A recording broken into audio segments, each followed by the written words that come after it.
Have you ever felt that being strong means never having to bow your head? That strength means you don't get knocked down.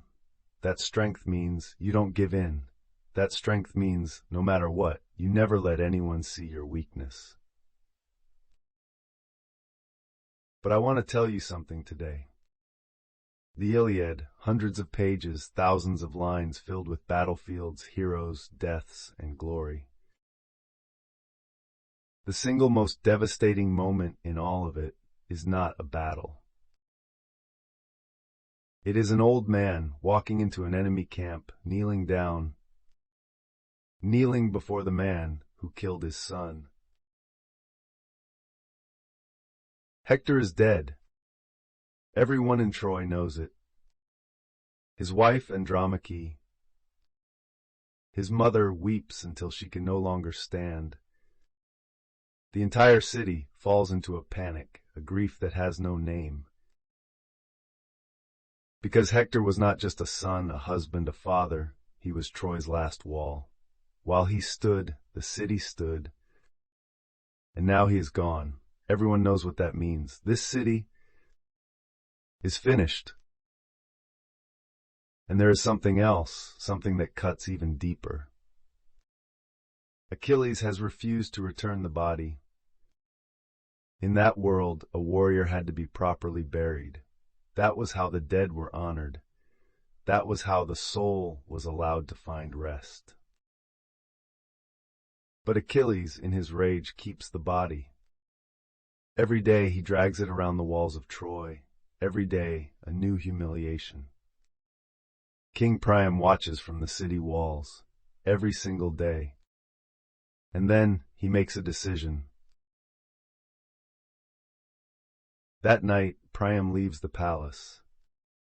No army, no guards, no weapons. Only a gift, a ransom, for the chance to bring his son home. His wife tries to stop him. His advisors plead with him. He says, "No, I have to go. I must go." Alone, he crosses the darkness, across the no-man's land between two armies, and walks into the Greek camp. He walks into Achilles' tent. Achilles looks up and freezes. No one expected this, a king of an enemy nation alone, here. Priam kneels down.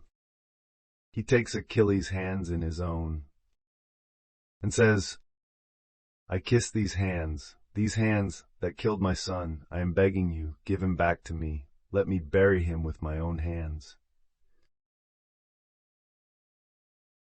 Priam is a king. In that world, a king's dignity was everything. It was the symbol of an entire nation. To kneel was the lowest a person could go. He knew walking into that camp, he might not walk out. He knew Achilles was the man who killed his son. He knew he came with nothing, no leverage, no power, no plan. And yet, he went anyway. Why? Not because he had a strategy, not because he was certain it would work, not because there was any guarantee, but because he was that boy's father. That is not weakness. That is a different kind of courage, a rare one. The courage to set aside who you are supposed to be. The courage to put down your pride, not on the battlefield, but in the private moment when everything in you wants to stay defended. The courage to open yourself completely in front of someone who has every reason to hurt you. We sometimes confuse not bowing with strength. I won't apologize first. I won't reach out first. I won't let them know that I need them. And then the relationship just sits there frozen. Nobody moves. Everybody waits for the other one to go first. That is not strength. That is two people using distance to protect their own pain. On the night his son was killed, Priam did not protect his pain. He brought it, all of it, and laid it completely open. in front of his enemy. Achilles looks at this old man, and he no longer sees the king of an enemy city. He sees a father who has lost his son. And in that moment, something happens. Achilles thinks of his own father, an old man waiting, not knowing whether the son he loves will ever come home. Psychologists call this empathy. Sympathy is when you stand at a safe distance and observe someone else's pain. Empathy is when you truly feel that pain because it is the same as your own. In that moment, the wall between Achilles and Priam, built from hatred, from war, from pride, from years of violence, cracks open at one small point. Because grief does not choose sides. Scholars who study conflict, political, familial, generational, have said something that stays with me. Many long-standing conflicts never end, because each side only sees what the other has done to them. He hurt me, he doesn't understand me, he doesn't respect me. But almost no one stops to ask, what is the other person carrying? What are they afraid of? What are they holding alone in the dark that no one ever asks about? Have you ever been in a long, cold war with someone you love? Maybe a parent, maybe a sibling. In that silence, you think about what they did to you.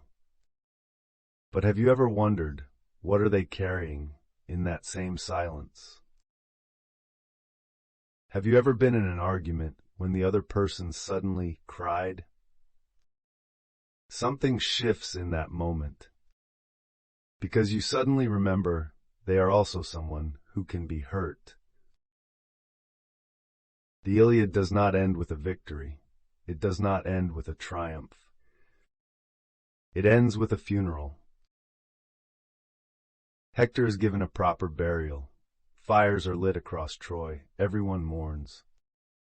And Homer's very last line, so they performed the funeral rites for Hector, tamer of horses. 3,000 years ago, the end of an epic about war. Not a hero's conquest, not a city's glory, but a father finally able to send his son home. Homer was an honest man. He wrote 1,000 lines about war and ended it not with a banner, but with an old man's tears. Because that is what is true. War is not only glory, war is also so much that cannot be said. Is there someone you have hated for a long time? Maybe with good reason. Maybe that person genuinely hurt you. But have you ever, in one unguarded moment, forgotten that they are also just a person? Someone with things they are afraid of, something they have never said out loud, a weight they carry alone in some private hour that no one ever witnesses. This is not about forgiving everyone. This is not about pretending the harm didn't happen. But when you remember that the other person is human, you spend a little less of yourself, keeping the hatred alive. Priam walked into that tent, not because he had stopped hurting, but because his love was heavier than his hatred. Because the world is never what you think it is. Wu Talks World. See you next time.